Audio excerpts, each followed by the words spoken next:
Vijay is a threat to DMK. ஆகவே நமக்கு இடையூறு வரும் என்று அவர் நினைக்க மாட்டாரா? இந்த த்ரெட் எல்லாம் தாண்டி தானே எம்ஜிஆர் வந்தார். அதையெல்லாம் தாண்டி வர மாட்டாரா? Disney Plus Hotstar Navi Studios Farmers Master Plan Production வழங்கும் மாரி செல்வராஜின் வாழை ஆகஸ்ட் 23 முதல் உங்கள் திரையரங்குகளில். யூஸ்ட் கார்ஸ், யூஸ்ட் மொபைல் மட்டும் இல்ல, இப்போ யூஸ்ட் கோல்டும் வாட்ஸ்அப்லயே வாங்கலாம். உடனே கால் பண்ணுங்க ரேட் 4 கோல்டுக்கு. இவருடைய நுழைவின் மூலம் முதலில் தொடை தெரியப்பட போகின்ற கட்சி சீமானுடைய கட்சி தான். அது அவருக்கு தெரிகிறது. அதனால தொங்க ஆரம்பித்திருக்கிறார். தம்பி விஜய் முடிவு எடுக்க வேண்டும், தம்பி விஜய் முடிவு எடுக்க வேண்டும். இவருக்கு முடிவு என்பது கிடையாது. நான் நுழைய வேண்டிய ஆள், கதவை திறப்பாயா திறப்பாயா என்று கேட்பதன் மூலம் இவருடைய பலவீனம் ரொம்ப தெளிவாக புலப்படுகிறது. ரொம்ப கேரிஸ்மேட்டிக் நம்ம விஜய். அவருக்கு ஹேஸ் எ லார்ஜ் ஃபாலோயிங். ஆகவே இந்த சீமானை எல்லாம் துடை தெரிந்து விட்டு எல்லாம் அந்த பக்கம் போவார்கள். ஒரு 15% வாக்குகள் வரையில் அவர் ரொம்ப எளிதாக பெற்று விடுவார். அதுபோக இவர் மற்றவர்களுடைய வாக்குகளை வாங்குவதற்கு என்ன கொள்கைகளை முன்வைக்கிறார், யாருக்காக பேசுகிறார், யாரை எதிர்க்கிறார் என்பதை பொறுத்ததெல்லாம் அது. Vijay is a threat to DMK. ஆகவே நமக்கு இடையூறு வரும் என்று அவர் நினைக்க மாட்டாரா? உலகம் சுற்றிய வாலிபன் படத்தையே வரவிட மாட்டேன் என்று கருணாநிதி சொன்னார். சத்தமே இல்லாமல், சுவரொட்டி ஒட்டாமல், என்றைக்கு வருகிறது என்று சொல்லாமல் திடீரென்று காலையில் அந்த படம் வெளியாகிவிட்டது. வெளுவெழுந்து வெளுத்து ஓடியது. அதெல்லாம் இந்த த்ரெட்டெல்லாம் தாண்டி தானே எம்ஜிஆர் வந்தார். அதையெல்லாம் தாண்டி வர மாட்டாரா? இவர் மோடியை எதிர்த்து பேசினால்தான் சிறுபான்மை மக்கள் ஒரு பக்கம் நிற்பார்கள். இல்லாமல் இப்படி நிற்பார்கள். பிஜேபியை எதிர்ப்பார், திமுகவை எதிர்ப்பார். இது ரெண்டையும் எதிர்க்காமல் இவர் அரசியலுக்கு வருவது என்பது தேவையற்ற வேலை. அதுபோல வெற்றிக்குரிய மலராக வாகை இருக்கின்ற காரணத்தினால் இந்த மன்னன் போரில் வெற்றி பெற்று வந்தான் என்று சொல்ல மாட்டார்கள், வாகை சூடி வந்தான் என்று சொல்வார். ஆகவே வாகை மலரை தன்னுடைய வெற்றி அமைப்புக்கு, தன்னுடைய பெயருக்கு ஏற்ப அவர் அமைத்திருக்கிறார். திமுக உள்ளடக்கப்படும் என்றால் யானை பிளந்த வாய்க்குள்ளே ப்ராப்ளமே போய்விடும். இந்த அரசியல் குழப்பங்களுக்கிடையே சிறுபான்மை மக்களுடைய வாக்குகள் எல்லாம் மாறும். அரசியலில் பெருமாற்றம் ஏற்படும். இன்னைக்கு நம்மளுடைய நேர்காணலில் தமிழ்நாடு தன்னுரிமை கழக தலைவரும் முன்னாள் சட்டமன்ற உறுப்பினருமான பல கருப்பையா அவர்கள் இணைஞ்சிருக்காரு. வணக்கம் சார். ஐயா, இப்போது நாடெங்கிலும் பேசக்கூடிய ட்ரெண்டிங்கில் இருக்கக்கூடிய விஷயம், விஜய் அவர்கள் அரசியல் கட்சி ஆரம்பித்ததை தாண்டி முழுமையாக அவர் ஒரு அரசியல்வாதியாக இப்போ தான் இறங்கியிருக்காருன்னே சொல்லலாம். அவருடைய கட்சி கொடியை வெளியிட்டதாக இருக்கட்டும், அவருடைய கொள்கையை கொஞ்சம் கொஞ்சமாக பேச ஆரம்பித்ததாக இருக்கட்டும், அவருடைய நோக்கங்கள் எல்லாமே இப்போ அவருடைய தொண்டர்களுக்கு கொஞ்சம் கொஞ்சமாக தெரிவிக்கிறாரு. இன்னைக்கு அவருடைய கட்சி கொடியை அறிவித்த மூமெண்ட்ல இருந்தே கேட்குறேன், அவருடைய கட்சி கொடியை பார்க்கும்போது உங்களுக்கு என்ன விஷயங்கள்லாம் புரிய ஆரம்பிச்சது ஐயா?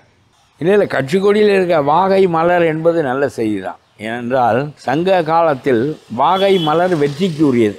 ஒவ்வொரு செய்கைக்கும் ஒரு மலர் தொடர்புபடுத்தப்பட்டிருக்கும் தமிழில். அதுபோல் வெற்றிக்குரிய மலராக வாகை இருக்கின்ற காரணத்தினால் இந்த மன்னன் போரில் வெற்றி பெற்று வந்தான் என்று சொல்ல மாட்டார்கள், வாகை சூடி வந்தான் என்று சொல்வார்கள். ஆகவே வாகை மலரை தன்னுடைய வெற்றி அமைப்புக்கு, தன்னுடைய பெயருக்கு ஏற்ப அவர் அமைத்திருக்கிறார் என்பது நல்ல கண்டறிதல் தான். நல்ல கண்டறிதல் தான். யானையும் போற்றத்தக்க ஒரு நல்ல, தமிழ்நாட்டில் போற்றப்படுகின்ற அதனுடைய பருமை காரணமாக மலை எப்படி போற்றப்படுகிறதோ, மலை எப்படி வியப்பை தருவோ, அது மாதிரி யானை அதனுடைய பருமை காரணமாக ஒரு வியப்பை தரும். அதனால் அதுவும் நல்ல இது தான். அதெல்லாம் அவருடைய சிம்பல் எதுவாக இருந்தால் என்ன, நான் சொல்லுகிறேன், சிம்பல் ஒரு பாறாங்கல்லாக கூட இருக்கட்டும், என்ன செய்ய போகிறோம் அதன் மீது, that is representative nature. Flag என்பது நம்முடைய கடவுளுக்கு ஒரு வடிவம் வைத்திருப்பது போல், அதுவே கடவுள் இல்லை. அதுபோல் அது ஒரு பிரதிபலிக்கக்கூடிய, பிரதிநிதித்துவப்படுத்தக்கூடிய ஒரு அடையாளம், அவ்வளோதான். அது நன்றாகத்தான் இருக்கிறது. அதெல்லாம் முக்கியம். என்ன செய்ய போகிறார் என்பது முக்கியம். என்ன செய்ய போகிறார் என்று அவர் சொல்லவில்லை. அவர் கையை இன்னும் திறக்கவில்லை. மூடிய கைக்குள்ளேயே அந்த கட்சி இருக்குது. அதுக்கு அப்படியே சினிமா போலவே கொஞ்சம் வெயிட் ஃபார் சம் டைம் என்று சொல்லி கொடியை அறிவித்திருக்கிறார். Wait for some other time என்று சொல்லி இப்பொழுது மாநாடு நடத்தப் போகிறார். அதிலே கொள்கைகள் வரும். அது காத்திருக்க வேண்டாம். அந்த suspense is maintaining is suspense. அரசியல் கட்சிக்கான அவருடைய பாடலை வெளியிட்டிருந்தார். அந்த பாடலுடைய தொடக்கத்தை பார்த்தீங்கன்னா 2 யானை ரூல் பண்ணிட்டு இருக்கா மாதிரியும், இவருடைய கட்சி கொடியில் இருக்கக்கூடிய யானை அந்த 2 யானையை கீழே தள்ளி அதுக்கப்புறம் இவர் ரூல் பண்ணுற மாதிரி அந்த பாடலுடைய வரிகள் ஆரம்பிக்குது. அவருடைய கருத்தை அவர் வெளிப்படுத்துகின்ற விதம் இது, சிம்பாலிக்காக வெளிப்படுத்தி இருக்கிறார். அதுதான், அதில் ஒன்றும் இல்லை. ஆனால் எனக்கு அந்த பாடல் புரியவில்லை. அந்த பாடல் நான் நினைத்தேன் ஒரு பெரிய நாட்டை தட்டி எடுக்கக்கூடிய பாடலாக அது அமைந்திருக்கும் என்று நான் நினைத்தேன். ஏனென்றால் பொதுவாக அந்த மாதிரி தான் பாடல்கள் பழைய காலத்தில் திராவிட இயக்கங்களுக்காக எழுதப்பட்டன. அச்சம் என்பது மடமையடா, அஞ்சாமை திராவிடர் உடமையடா, எகிப்திய நாட்டின் நதிக்கரையில் எங்கள் இளந்தமிழ் வீரர் பவனி வந்தார், வீரர்கள் வாழும் திராவிட நாட்டை வென்றவர் கிடையாது அப்படின்னா ஒரு முறுக்கேறும். ஆனால் இந்த பாடல் வந்து அவருடைய கட்சியின் தன்மை, தலைவரின் தன்மை இதை பற்றி சொல்லுகின்ற பாடலாக இருந்திருக்கிறது. எனக்கு அந்த பாடலே சரியாக பிடிபடவில்லை. அந்த அந்த சொற்களே எனக்கு சரியாக மட்டுப்படவில்லை. அந்த இசைதான் ஓங்கி நிற்கிறதே தவிர பாடல் என்பது புலப்படுமாறு இல்லை. ஆகவே அது பெரிய அளவுக்கு என்னை வந்து ஆஹா என்று சொல்லத்தக்க அளவுக்கு அது இல்லை. மீண்டும் 3 எழுத்து வார்த்தை வந்து ஒலிக்கப் போகுது, ஆட்சிக்கு வரப்போகுதுன்ற மாதிரி பாடல் வரிகளில் இருக்குது. நல்லது தான். அவர் விரும்புவதே அவருடைய ஆட்கள் செய்திருக்கிறார்கள். பாட்டாக இசையமைத்து பாட்டாக பாடியிருக்கிறார்கள். 3 எழுத்து வருகிறேன் என்று சொல்வது இயற்கை. அவருடைய கட்சிக்காரர்களுக்கு அந்த நம்பிக்கையை உண்டாக்குறது. இவர் வந்தால் யார் யாருக்கெல்லாம் சவாலாக இருக்கும்னு நினைக்கிறீங்க ஐயா? இவர் வருவது திமுகவுக்கு முதல் சவால் தான். கண்டிப்பாக பிஜேபிக்கும் சவாலாகத்தான் இருக்கும். அவர் எந்த காரணம் கொண்டும் பிஜேபியோடு சேர மாட்டார் என்று தான் நான் நினைக்கிறேன். எந்த ஒருவன் பிஜேபியோடு சேர்ந்தாலும் ராமதாஸுக்கு ஏற்பட்ட நிலைமை தான் ஏற்படும். ஒழுங்காக தருமபுரியில் வெற்றி பெற்றிருப்பார். இவர் பிஜேபியை விட்டு விலகி நிற்க வேண்டும், திமுகவை விட்டு விலகி நிற்க வேண்டும். திமுக தொடர்ந்து ஆளலாம் என்றால் இவர் கட்சி தொடங்குவதற்கு வேலையே இல்லை. பிஜேபியோடு ஆண்டால் 12% சிறுபான்மை மக்கள் ஓட்டு போட மாட்டார்கள். ஆகவே அது ஒரு தோல்விக்கு. 12% என்பது 4 கூட்டணி கட்சிகளுடைய ஓட்டு எண்ணிக்கை. அதுபோல் இந்த சீமானோடு சேர்ந்தாலும் தெலுங்கு பேசுகிறவர்கள் மற்றவர்கள் இவர்களெல்லாம் வாக்களிக்க மாட்டார்கள். ஏனென்றால் அவர்களெல்லாம் இவர் திட்டி நீ தமிழன் இல்லை என்று சொல்லி வைத்திருக்கிறார். நீங்களெல்லாம் இங்கே சும்மா வேலை தான் பார்க்க வேண்டும், சும்மா சோத்தை தின்று கொண்டு இருங்கள், ஆள்வதற்கு நாங்கள் தான் தமிழர்கள் என்று சொல்லியிருக்கார். அவனும் தமிழர் தான் என்பது என்னுடைய கருத்து. 600-700 ஆண்டுகளாக இந்த மண்ணிலே வாழ்கிறவன் தமிழன் இல்லை. நேற்று போன ஒரு பெண் அமெரிக்காவில் துணை ஜனாதிபதி தேர்தலுக்கு நிற்கலாம். நேற்று போன பெண் இவர் துணை ஜனாதிபதி தேர்தலுக்கு நிற்கலாம். மலேசியாவில் ஜனாதிபதியாக ஆகலாம். இவர் சொல்லுகிறார், இவன் தெலுங்கு பேசுகிறான், இவன் அதை பேசுகிறான், கன்னடம் பேசுகிறான், இவனெல்லாம் தமிழன் இல்லை, இவனெல்லாம் வரக்கூடாது என்று சொல்லுகிறார். இவரோடு சேர்ந்தால் 20% இருக்கிறார்கள். அவர்கள் 1 கோடி பேர் வாக்களிக்க மாட்டார்கள். ஆகவே முதலில் தள்ளத்தக்க கட்சிகள் ஒரு புதிய கட்சிக்கு first is BJP. They have negative votes up to 12%. அது மாதிரி நம்முடைய சீமான், அவருக்கு நெகட்டிவ் ஓட்ஸ் 20%. அவர் தோக்கட்டும், அவர் ஜெயிப்பதற்காக கட்சி வைத்திருக்கவில்லை. ஆகவே அவர் என்ன வேண்டுமானாலும் செய்து கொள்ளட்டும். இதே எதற்கு விஜய் தன் சுமையாக ஏற்றுக்கொள்ள வேண்டும். ஆகவே அந்த ஆளையும் தள்ளிவிட்டு பிஜேபியையும் தள்ளிவிட்டு வேறு யாரோடு சேர்வது என்பதும் அவருடைய அரசியல் போக்குக்கு ஏற்ப உள்ளது. எல்லாருக்கும் சம வாய்ப்பும் சம உரிமையும் வழங்கப்படணும், அவருடைய ஆட்சியில் வழங்கப்படும் என்று சொல்லுகிறார். நல்லதுதான். அதாவது முஸ்லீம் என்பதற்காக பிஜேபி வெறுத்து அவருடைய உரிமைகளை பறிப்பது போல, அவர்களுக்கு எதிரான சட்டங்கள் செய்வது போல நான் செய்ய மாட்டேன் என்று அவர் சொல்லுகிறார். சரியானது தான். அதில் ஒன்று ஐயா, அவருடைய செயல்பாடுகள் பார்த்தீங்கன்னா கொஞ்சம் கொஞ்சமாக பொறுமையாக தான் அவர் வந்து அரசியலுக்குள்ளே கொஞ்சம் கொஞ்சமாக வராரு. அவருடைய பார்வைகள் எல்லாமே பார்த்தீங்கன்னா எடுத்த உடனே நான் இதை பண்ணுவேன் அதை பண்ணுவேன்னு எதுவும் சொல்லாமல் கொஞ்சம் கொஞ்சமாக ரொம்ப ரிசர்வ்டு மேன் அவர். அதனால் மெதுவாக அதுவும் சினிமா மாதிரியாகவே நடக்குது. கொஞ்ச நாள் கழித்து இந்த நாளில் கொடியை அறிவிப்பேன், மாநாடு நடக்கும், அப்பொழுது இதை அறிவிப்பேன் என்று எதிர்பார்க்க வைத்து ஒன்றையாக செய்து கொண்டிருப்பது என்பது சினிமேட்டிக். வெற்றிகரமாக நடந்தால் சரிதான், எப்படி செய்தால் என்ன, அவரவருக்கு ஒரு பழக்கம் இருக்கும், அதன்படி செய்கிறார்கள். நிறைய பேருக்கு வந்து அரசியல் வராங்கன்னா அதுக்கு முன்னாடி சினிமாவில் இருக்கும்போது அந்த ஃபேமை வச்சுக்கிட்டு அரசியலில் கொஞ்சம் யூஸ் பண்ணிக்கிறாங்க. அதன் மூலயமா ஒரு நல்ல வாக்கு எண்ணிக்கை வாங்கி ஒரு நல்ல தலைவராக வர முடியுமா?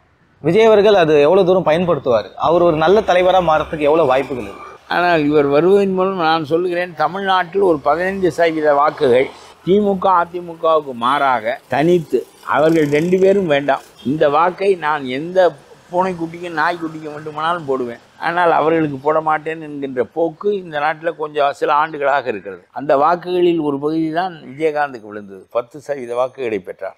அதே வாக்குகள் இப்பொழுது இயல்பாக விஜய்க்கு வந்துவிடும். அது கொஞ்சம் சீமானுக்கும் போனது, இனி அது சீமானுக்கு போகாது. அவருடைய கட்சியில் இருக்கிற இளைஞர்களே ஒரு பக்கம் வந்து விடுவார்கள். ஆகவே இவருடைய நுழைவின் மூலம் முதலில் தொடை தெரியப்பட போகின்ற கட்சி சீமானுடைய கட்சி தான். அது அவருக்கு தெரிகிறது. அதனால தொங்க ஆரம்பித்திருக்கிறார். தம்பி விஜய் முடிவெடுக்க வேண்டும், தம்பி விஜய் முடிவெடுக்க வேண்டும். இவருக்கு முடிவு என்பது கிடையாது. நான் நுழைய வேண்டிய ஆள், கதவை திறப்பாயா என்று கேட்பதன் மூலம் இவருடைய பலவீனம் ரொம்ப தெளிவாக புலப்படுகிறது. ரொம்ப அலறுகிறார். விடிந்தால் எழுந்தால் தம்பி விஜய் எல்லாம் தம்பி விஜய் தங்கச்சி விஜய் இதான் பேசுவார். எல்லாம் என்னமோ இவர் பெரியப்பேன் சித்தப்பேன் ஐயா அண்ணன் தம்பி மாமே, அது இதெல்லாம் ஒரு அரசியல் என்று பேசுகிறார்கள். ஏன்னா ஆரம்பத்துல இருந்தே அவர் சொல்றது வந்து அவருடைய நிலைப்பாடு எங்களுடைய கொள்கை போலவே இருக்கு, விஜய் அவர்களுடைய நிலைப்பாடுலாம் எங்க கொள்கை போலவே என்ன அவருடைய கொள்கை? இருக்கிறவன் எல்லாம் தமிழன் இல்லைன்னு சொல்லுவதுதான் இவருடைய கொள்கை. இந்த கொள்கையை அவர் வைத்திருக்கிறாரு, இருந்தால் அவரும் போய்விடுவார். அவர் எங்கேயாவது சொல்லுவாரா இவன் தமிழன் இல்லை அவன் தமிழன் இல்லை விஜய் சொல்லுவாரா? இவருடைய கொள்கையை அவர் வைத்திருப்பதா சொல்வது என்பது இவருடைய கொள்கையை இவர் ஒருவர் தான் வைத்திருக்கிறார். தமிழ்நாட்டிலேயே ரொம்ப சிறந்த உளறுவாயர்கள், சிறந்த செமிகள் 2 பேர். ஒன்று நம்ம கவர்னர், இன்னொன்று சீமான். ஐயோ, இவர்கள் பேசி நாம் புரிந்து கொண்டு ஒன்றை செய்வது என்பது எளிதே இல்லை. ஆனால் ஓடுகிறது பாருங்கள் எல்லாருக்கும் காலம். இப்பொழுது இவருடைய வருகை அவரை துடை தெரிய போகிறது, அவ்வளோதான். இதுல ஒரு பக்கம் பார்க்கும்போது எப்படி சீமான் அவர்களுக்கு தம்பிகள் இருக்காங்களோ அதே மாதிரி விஜய் அவர்களுடைய கட்சியிலும் தொண்டர்கள் வந்து ரசிகர்களா இருந்து மாறினவங்க தான். ஸோ அவங்களுடைய ரசிகர்கள் இன்னும் எவ்வளவு தூரம் கூர்மையா இருப்பாங்கன்னு நினைக்கிறீங்க ஐயா? ஏன்னா இவருக்கு அவர் ரொம்ப கேரிஸ்மேட்டிக். நம்ம விஜய் அவருக்கு ஹேஸ் எ லார்ஜ் ஃபாலோயிங். ஆகவே இந்த சீமானை எல்லாம் துடை தெரிந்து விட்டு எல்லாம் அந்த பக்கம் போவார்கள். அப்புறம் அவர் எந்த அளவுக்கு ஊணுகிறார் என்பது ஒரு 15% வாக்குகள் வரையில் அவர் ரொம்ப எளிதாக பெற்று விடுவார். அதுபோக இவர் மற்றவர்களுடைய வாக்குகளை வாங்குவதற்கு என்ன கொள்கைகளை முன்வைக்கிறார், யாருக்காக பேசுகிறார், யாரை எதிர்க்கிறார் என்பதை பொறுத்ததெல்லாம் அது. கரெக்டாக படம் ரிலீஸ் ஆகிறதுக்கு முன்னாடி அவருக்கு வந்து முடக்கங்கள்லாம் ஏற்பட்டது, நிறைய நெருக்கடியை சந்தித்தார். அரசியலாக வரும்போது முழு நேர அரசியல்வாதியாக டைரெக்டாக அடிக்கும்போது அவர் அந்த எதிர்ப்பெல்லாம் எதிர்கொள்வாருன்னு நினைக்கிறீங்களா? அதுவும் டைரெக்டாக வரும்போது எதிர்கொள்வார்கள். அதெல்லாம் இல்லாமல் அவருக்கு தெரியாதா அரசியல் என்பது எத்தகையதாக இருக்கோ? அதிகாரம் வைத்திருக்கிறவர்களுக்கு Vijay is a threat to DMK. ஆகவே நமக்கு இடையூறு வரும் என்று அவர் நினைக்க மாட்டாரா? இவருடைய செல்வாக்கு அவருடைய கழுத்தில் கத்தி வைக்கின்ற செயல். அது அந்த கட்சி தான் முதல் பலி, அந்த கட்சி தான் முதல் வீழ்ச்சி. அதிமுகவை சொல்கிறேன். ஆகவே இவர்களுடைய வருகை தனக்கு இடையூறு என்றால் அவன் இவரை ஒழிக்க பார்ப்பான். அதையெல்லாம் தாண்டித்தான் வர வேண்டும். உலகம் சுற்றிய வாலிபன் படத்தையே வரவிட மாட்டேன் என்று கருணாநிதி சொன்னார். சத்தமே இல்லாமல், சுவரொட்டி ஒட்டாமல், என்றைக்கு வருகிறது என்று சொல்லாமல் திடீரென்று காலையில் அந்த படம் வெளியாகிவிட்டது. வெளுவெழுந்து வெளுத்து ஓடியது. பிறகு இவர்களால் ஒன்றும் செய்ய முடியவில்லை. இல்லாவிட்டால் அவனுக்கு அரங்கு கொடுக்காதே, என்ன அவனை ஓட்ட விடாதே, அவனுக்கு என்ன 4 ஆட்டம், அவனுக்கு 2 ஆட்டம் தான் என்று ஏதாவது சொல்லுவார்கள். அதெல்லாம் இந்த த்ரெட்டெல்லாம் தாண்டி தானே எம்ஜிஆர் வந்தார். அதையெல்லாம் தாண்டி இவர் வரமாட்டாரா? புரியுது. நீங்கள் சொல்லும்போது எனக்கும் என்ன புரியுதுன்னா, நிறைய படங்களில் விஜய் அவர்கள் எம்ஜிஆர் சாருடைய ரெஃபரன்ஸ் அங்கங்கே காட்டுறதை நாங்கள் பார்த்துருக்கோம். நிறைய படத்தில் எம்ஜிஆர் அவர்கள் நான் நம்புவதில்லை. அந்த படத்தை காட்டுகிறார், இன்ன ஜாதியை சேர்ந்தவரை போட்டிருக்கிறார், தாழ்த்தப்பட்டவரை துணைத் தலைவராக்கினார், முஸ்லீமை செயலாளராக்கினார். இந்த அரசியலெல்லாம் வெறும் அடையாள அரசியல். நாம் உண்மையிலேயே அந்த மக்களுக்கு பாடுபடுவோம் என்றால் அந்த மக்கள் நம் பக்கம் நிற்பார்கள்.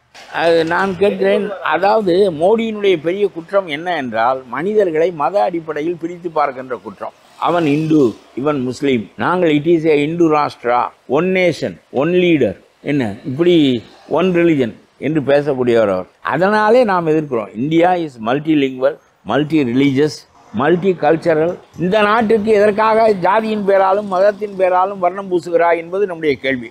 அதனாலே India is a secular country என்று நாம் சொல்லுகிறோம். அதை இவர் மோடியை எதிர்த்து பேசினால்தான் சிறுபான்மை மக்கள் ஒரு பக்கம் நிற்பார்கள், இல்லாமல் இப்படி நிற்பார்கள். எதற்காக ஒரு கட்சி ஆரம்பிக்கிறார்? கண்டிப்பாக பிஜேபியை எதிர்ப்பார், திமுகவை எதிர்ப்பார். இது ரெண்டையும் எதிர்க்காமல் இவர் அரசியலுக்கு வருவது என்பது தேவையற்ற வேலை. இன்னொரு முக்கியமான விஷயம் என்னன்னு பார்த்தீங்கன்னா, அவர் இப்போ மாநாடு இன்னும் கொஞ்ச நாளில் அனௌன்ஸ் பண்ணுறேன் அப்படின்னு சொல்லியிருக்காரு விஜய் அவர்கள். அவருடைய செயல்பாடுகள் கொஞ்சம் கொஞ்சமாக நீங்கள் சொல்கிற மாதிரி படத்தில் வர மாதிரி கொஞ்சம் கொஞ்சமாக அவர் ரிவீல் பண்ணுறாரு. அவர் நெருக்கமாக நீங்கள் பழகுனதால உங்ககிட்ட கேட்குறேன், அவருடைய அரசியல் பார்வை எதை நோக்கி போகுது, எப்படி இருக்குன்னு நினைக்கிறீங்க? இல்லை, எனக்கு அவ்வளவு ஆழமாக அவருடைய போக்குகள் என்ன, சிந்தனைகள் என்ன என்று எனக்கு தெரியாது. பொதுவாக இஸ் எ ரிசர்வ்டு மேன். அவர் ரொம்ப எல்லாவற்றையும் வெளியே பேசுகின்ற இயல்புடையவர் இல்லை. அதனால அவரை பற்றி எனக்கு தெரியும். Whether is a good man என்றால் very good man, very good man. ரொம்ப நல்ல மனிதர், ரொம்ப அமைதியானவர், அதிர்ந்து பேச மாட்டார், யாருக்கும் தீங்கு செய்வது அவருடைய இயல்பில்லை. ஆகவே as a man he is okay, very good man. அதை தவிர அவருடைய what are his political policies என்பதை அவருக்கு பக்கத்தில் இருக்கிறவர்களுக்கே தெரியுமா என்று தெரியவில்லையே, எனக்கு தெரிவதற்கு. ஆகவே மாநாடு வரட்டும், அதை அறிவிக்கட்டும், பிறகு பார்ப்போம். அவர் ஒரு லீடராக வந்தால் மற்ற கட்சி தலைவர்களை தாண்டி இவர் எப்படி தனித்துவமாக இருப்பாருன்னு நினைக்கிறீங்க சார்? இவர் என்ன பேச போகிறார், எதற்காக நிற்கப் போகிறார், யாருக்காக போராட போகிறார் என்பதை பொறுத்து அது முடிவாகும். விஜய் அவர்களை சுற்றி பல கோடி ரூபாய் பிஸ்னஸ் இருக்கக்கூடிய சினிமா இண்டஸ்ட்ரியில் இல்லை அது தேவையில்லைன்னு சொல்லிட்டு மக்களுடைய பணிக்காக வந்திருக்காரு. அது ஒரு கவர்ச்சிகரமானது தான், அது தேவையில்லை என்று. எவ்வளவு காலம் இந்த ரூபாயை வைத்துக்கொண்டு என்ன செய்வீர்கள்? அந்த பணம் செலவழிக்கப்படுகின்ற போது நுகரப்படுகின்ற போது தான் பணத்திற்குரிய மதிப்பை பெறும். வெறுமனே சேர்த்து வைத்து கொண்டால் முட்டாள்கள் சேர்த்து வைத்துக் கொள்வார்கள். பிறகு ஒரு நாள் அதை விட்டு அவர்கள் போவார்கள். அதனாலே தான் அறிவுடைய மனிதர்களெல்லாம் சொல்லுகிறார்கள், நீ இதை மற்றவர்களுக்கு கொடு, மற்றவர்களோடு பகிர்ந்து கொள், அப்பொழுது தான் அந்த பணத்துக்கு மதிப்பு என்று சொல்கிறார். ஆகவே பணமே சம்பாதித்து கொண்டு என்ன செய்வது? Let him come out, let him serve the people. என்ன, அது நல்ல சங்கதி தான். இன்னைக்கு அவருடைய கொடி ஏற்றக்கூடிய விழா, கொடி அறிவிக்கக்கூடிய நாள் இன்னைக்கு. திமுகவுடைய அமைச்சர் உதயநிதி அவர்கள்கிட்ட இந்த மாதிரி நிகழ்ச்சி நடந்தது தெரியுமான்னு கேட்டால் தெரியாதுன்னு சொல்லியிருக்காரு. இதை எப்படி பார்க்குறீங்க? அவர் என்ன சொல்லுகிறார் என்பது முக்கியம் இல்லை. உதயநிதி இப்படி ஒரு நிகழ்ச்சி நடப்பது தெரியாது என்று சொல்கிறார் என்பது முக்கியம் இல்லை. இந்த விஜயினுடைய கொடியேற்ற நிகழ்ச்சி பெரிய செய்தியாக தாக்கத்தை ஏற்படுத்திவிடக்கூடாது என்று இன்றைய நாளை தேர்வு செய்து மந்திரி சபை மாற்றத்தை திமுக காலையில் இந்த செய்தியை ஓட விட்டிருக்கிறது. சாயங்காலம் வருகிறது, நாளைக்கு மாற்றம் ஏற்படுகிறது. இந்த செய்தி காலையிலேயே ஓட விடப்பட்டதற்கு காரணம் என்ன என்றால், இவர் போவாரா அவர் வருவாரா என்ற செய்திகளெல்லாம் இவர்களாலேயே பரப்பப்பட்டதற்கு காரணம், இதில் ஏற்படுகின்ற ஆர்வம் காரணமாக விஜய் கட்சி ஆரம்பிப்பது என்பது மங்கிவிடும், அந்த செய்தி மங்கிவிடும் என்று எதிர்பார்த்து இதை செய்தார்கள். காலையிலே நான் தொலைக்காட்சி பார்த்து கொண்டிருந்தேன். 9 மணியிலிருந்து மற்ற எல்லா டிவிகளிலும் விஜயினுடைய கொடியேற்ற நிகழ்ச்சிகள் வந்தது போனது, அந்த அம்மா முக்காடு போட்டு கொண்டு வந்து நின்றது, இந்த செயல் அவ்வளவும் காட்டப்படுகிறது. கீழே ஒரு ஓரத்தில் திமுகவில் மந்திரி சபை மாற்றம் நடக்க இருக்கிறது. எப்படி ஆகிவிட்டது என்று பார்த்தீர்களா? அந்த செய்தியை முனைமுறியை செய்வதற்காக இவர்கள் பரப்பிய செய்தி, இவர்களுடைய செய்தி அடிவரி செய்தியாகிவிட்டது. அந்த திருப்பி கொடியேற்றதையே திருப்பி போட்டு கொண்டிருக்கிறான். இந்த மந்திரி சபை செய்தியை பற்றி பேசவில்லை. ஆகவே நீங்கள் என்ன, இன்றைக்கே உங்களுக்கு தெரிகிறது திமுகவினுடைய நிலை என்ன, இடம் என்ன.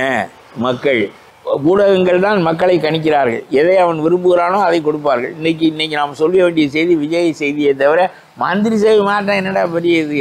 எல்லா மந்திரியும் ஒரு மந்திரி தானே, என்ன எல்லாம் குழலுக்கு போக வேண்டிய மந்திரி தானே. ஆகவே திமுக உள்ளடக்கப்படும் என்றால் யானை பிளந்த வாய்க்குள்ளே ப்ராப்ளமே போய்விடும். அதனாலே திமுகவே மோடி வாய்க்குள் போய்விடும். இந்த அரசியல் குழப்பங்களுக்கிடையே சிறுபான்மை மக்களுடைய வாக்குகளெல்லாம் மாறும், அரசியலில் பெருமாற்றம் ஏற்படும்.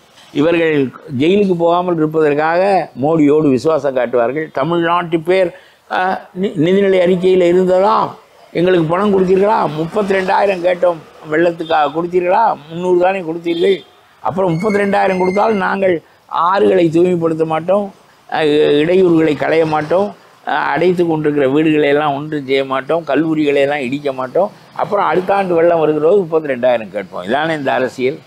ஐயா, இப்போ அவருடைய கட்சி கொடியை அறிவித்த பிறகு பார்த்தீங்கன்னா 2 யானைகள் இருக்கிற மாதிரி கட்சி கொடியை அறிவிச்சிருந்தாரு. இதை பார்த்த பிறகு இப்போ தகவலின் அடிப்படையில் பகுஜன் சமாஜ் கட்சியில் இருக்கக்கூடிய, இல்லை எனக்கு அதை பற்றி தெரியவில்லை, இதெல்லாம் தேர்தல் ஆணையங்கள் முடிவு செய்யும். அந்த இருக்கும் அரசியல் எப்படி எடுக்கப்படுகிறது என்பதை பொறுத்தது. விஜய்க்கு இடையூறு கொடுக்க வேண்டும் என்று நினைக்கிறார்களா, ஏற்றுக்கொள்வார்களா? இல்லை என்றால் ஒரு யானை தான் எங்களுடைய 2 யானை என்று இருக்கலாம். இல்லை என்றால் யானை ஏதோ எல்லாவற்றிலும் அரசியல் இருக்கும். இதையெல்லாம் தாண்டி அது நடக்கும். நான் சொல்லுகிறேன், இவையெல்லாம் ரெப்ரசன்டேட்டிவ் நேச்சர் உள்ளவை தான். கொடி என்பதும் யானை என்பதும் இதெல்லாம் ரெப்ரசன்டேட்டிவ். நீங்கள் ஒரு மரக்கிளையை கூட கொடியாக வைத்துக் கொள்ளுங்கள், அதுவும் ஒன்றும் பெரிய விஷயம். What are you going to do in public life என்பது தான் பேச்சே தவிர how you will achieve power, அதுதான் முக்கியமான கருத்தே தவிர இந்த கொடிகளெல்லாம் வெறும் பிரதிநிதித்துவ தன்மை வாய்ந்தவை. ஆகவே ஒரு யானை வைத்துக்கொள்ளட்டும், 2 யானை வைத்துக்கொள்ளலாம், யானையை எடுத்துவிட்டு மான்களை போடட்டும், எது போட்டு 2 அணில்களை போடட்டும், அதெல்லாம் ஒன்றும் பெரிய விஷயம் இல்லை. இது எது வந்தாலும் விஜயினுடைய பலம் என்ன என்பதுதான் கேள்வியை தவிர சின்னங்கள் மாறுவதாலோ கொடிகள் மாறுவதாலோ இதில் ஒரு பெரிய நிலைகளெல்லாம் ஏற்படாது. டிஸ்னி பிளஸ் ஹாட்ஸ்டார் நாவி ஸ்டுடியோஸ் ஃபார்மஸ் மாஸ்டர் பிளான் ப்ரொடக்ஷன் வழங்கும் மாரி செல்வராஜின் வாழை ஆகஸ்ட் 23 முதல் உங்கள் திரையரங்குகளில். யூஸ்ட் கார்ஸ், யூஸ்ட் மொபைல் மட்டும் இல்ல, இப்போ யூஸ்ட் கோல்டும் வாட்ஸ்அப்லயே வாங்கலாம். உடனே கால் பண்ணுங்க ரேட் 4 கோல்டுக்கு.